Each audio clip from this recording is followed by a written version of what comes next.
Hello, this is Dr. Grande. Today's question is, can I analyze the case of Kevin Christmon and Dionne Holliday?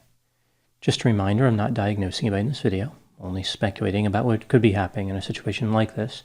If you enjoyed this video, please like it, subscribe to my channel, and consider supporting me on Patreon. I will put the link to Patreon in the description for this video. First, I'll look at the background of the incident, then offer my analysis. This case takes place in Montgomery County, Maryland. This county is north and west of Washington, D.C., and has a population of about 1 million people. It is one of the wealthiest counties in the United States.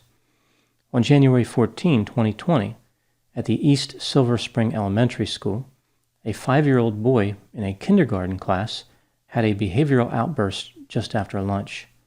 He threw a clipboard at another student and at a teacher. After this clipboard attack, he ran from the classroom, down a flight of stairs, and out of the building. A school administrator saw the boy running away and noticed he was headed toward a congested area. The police were contacted at about 1:30 p.m., and 2 officers responded, Kevin Christmon and Dionne Holliday. Kevin had been on the police force since 2017, and Dionne since 2001. About 1 block away from the school, Kevin found the boy hiding next to a parked car. The officer was polite at first, saying to the boy, "Come here, buddy," as he approached him on foot. Kevin asked the boy what he was doing. The boy did not respond. Kevin then became unpleasant, saying, "Look at me. Why are you out of school?" Kevin spoke to the boy for a few moments about how he was required to go to school. When the boy did not move, Kevin grabbed his arm and pulled him toward his patrol vehicle. The boy kept repeating the word no and started crying. An assistant principal from the school arrived at the scene and calmed the boy down. She and Kevin walked the boy to Kevin's patrol vehicle. The officer put him in the back seat and fastened his seatbelt. The boy said, "I don't want to go." Kevin responded, "I don't care. You don't make that decision for yourself." Kevin drove the assistant principal and the boy back to the school. Dionne followed them in her police vehicle. During the drive, Kevin suggested to the assistant principal that he could not have engaged in the behavior that the boy was exhibiting when he was young without being beat. After arriving at the school, the boy initially refused to get out of the back seat of the police car. The assistant principal ended up escorting the boy back inside the building. Kevin lifted the boy up and placed him into a chair in an office after the boy refused to sit down. The boy continued to cry and scream. Dionne moved her face right near the boy's face and screamed 5 times. These would be described as primal screams in court records. Dionne would later explain her behavior by saying she wanted to show the boy how it felt to be shouted at. The assistant principal called the boy's mother so that she could talk to her son and calm him down. As the phone was put near the boy's face, he swatted his hand at it. Kevin yelled, "I wish you would. I wish you would slap the phone out of her hand." Kevin then held the boy down in the chair. Later, he would admit that this method was probably not appropriate, before changing his mind and saying he did think his actions were appropriate because the boy was non-compliant. Dionne talked about how the boy should be put in a crate, suggesting that he was acting like a little beast. She later claimed that she was referring to animals being in a crate and not the boy. By the time the boy's mother arrived at school, the officers had stopped yelling at him. The boy's mother complained to the officers that she could not discipline her son the way she wanted to. The officers supported the idea of physical discipline. Dionne said, "We want you to beat him." The mother pushed back and said that she did not want to go to prison. Dionne said, "You don't go to prison for beating your child." The officers, the mother, and at least 1 school staff member went to another room, and the conversation continued. It looks like it was a conference room. The mother continued talking about her frustrations with disciplining her son, including how a parent has to be careful because their children could get taken away. Dionne told the boy's mother, "All I can tell you is to beat that blank." Later, Dionne would admit that she probably could have worded that better. At this point, it becomes clear that the boy is in the conference room. It's not clear if he was there the entire time or he was brought in at some point. Kevin fastened the handcuff around the boy's right wrist and pulled both of his hands together as if he was going to handcuff both his wrists. The officer was trying to illustrate the consequences of the boy's misbehavior. He asked the boy, "Is that how you want to live your life?" The boy's mother did not ask Kevin to stop with this demonstration. After removing the handcuff, Kevin continued to talk to the boy, at one point inviting him to hit him, which the boy did not do. Toward the end of the discussion, Kevin reminded the mother that she could beat her child in Montgomery County, but advised her against leaving cuts or, quote, "no crazy cigarette burns or nothing like that," unquote. The police officers left the school. The incident lasted for 51 minutes total. The officers received administrative charges on December 30, 2020, including neglect of duty and failure to be courteous. Kevin was suspended for nearly 2 weeks. Dionne was suspended for 4 weeks. In early 2021, the boy's mother filed a lawsuit against the county school board, the county government, and the 2 police officers. The lawsuit claimed that the officers' actions amounted to assault, and they were responsible for intentional infliction of emotional distress. The lawsuit eventually settled for $275,000. The boy will receive this money when he becomes an adult. Now moving to my analysis. This case has caused a number of people to be angry at the officers. Their insensitivity and callousness was shocking. In addition, they didn't appear to have the appropriate training to deal with the situation, as if the police academy they attended used the movie Dirty Harry, featuring Clint Eastwood, as a training video. They should have picked something more like Kindergarten Cop with Arnold Schwarzenegger. There is the sense that the officers simply didn't know how to treat a 5-year-old, probably because they didn't interact with many 5-year-olds in their line of work.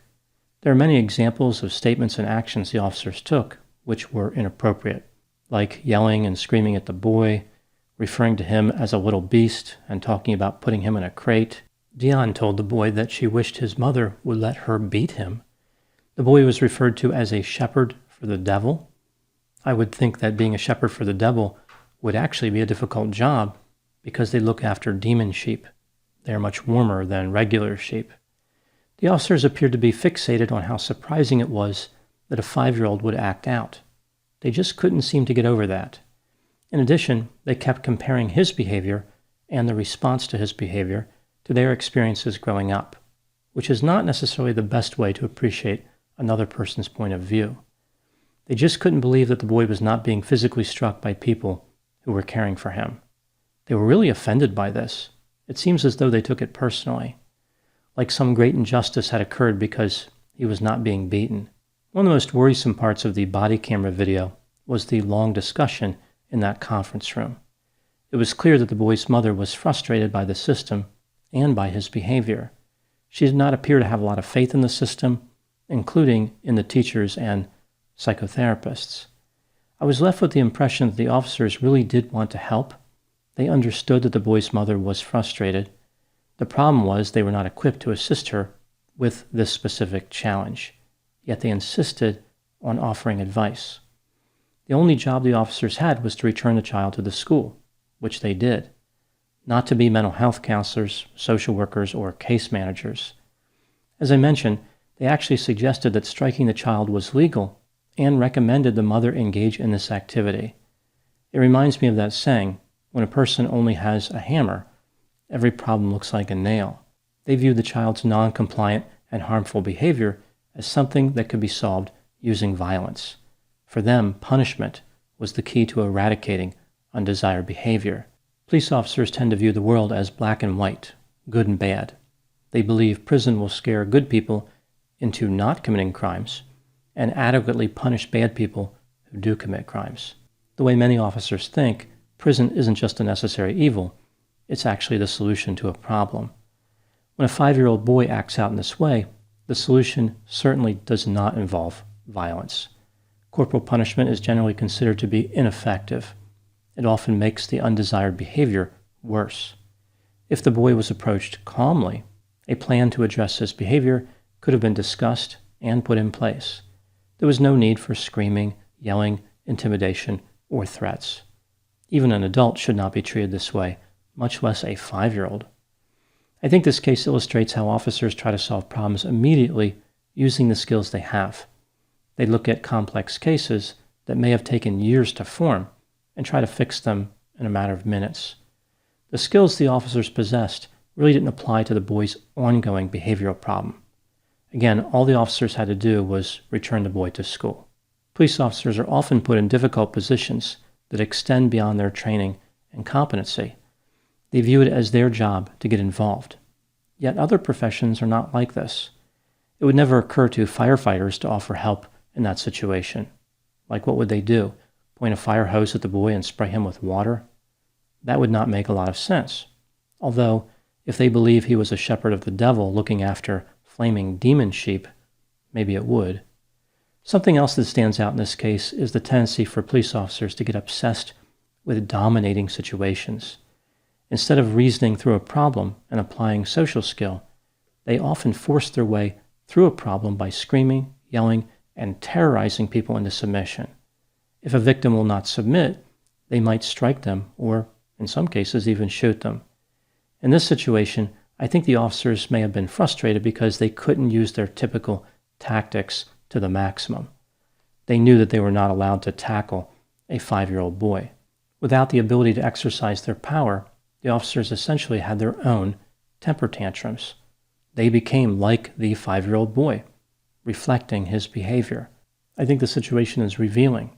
Without the ability to use force, these officers fell apart under the pressure and found other ways to cause harm, like by giving terrible advice to the boy's mother.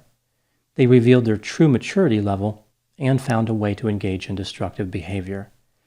Now, moving to my final thoughts. Despite the poor performance of these officers, I don't think they intended to be malicious. There is another level to this story, which is worth considering. These officers may have been trapped in their own experiences. The way they were disciplined as children became the standard of how everyone should be treated. One of the most important moments in the development of insight is when a person realizes that their parents had no idea what they were doing. When a person can break away from their own childhood experiences and think for themselves. Challenge the wisdom of the people who raised them. When that doesn't happen, negative parenting tactics transfer from one generation to the next. Those are my thoughts on the incident involving Christmon and Dionne Holliday. Please put any opinions and thoughts in the comment section. They always generate an interesting dialogue. As always, I hope you found my analysis of this topic to be informative. Thanks for watching.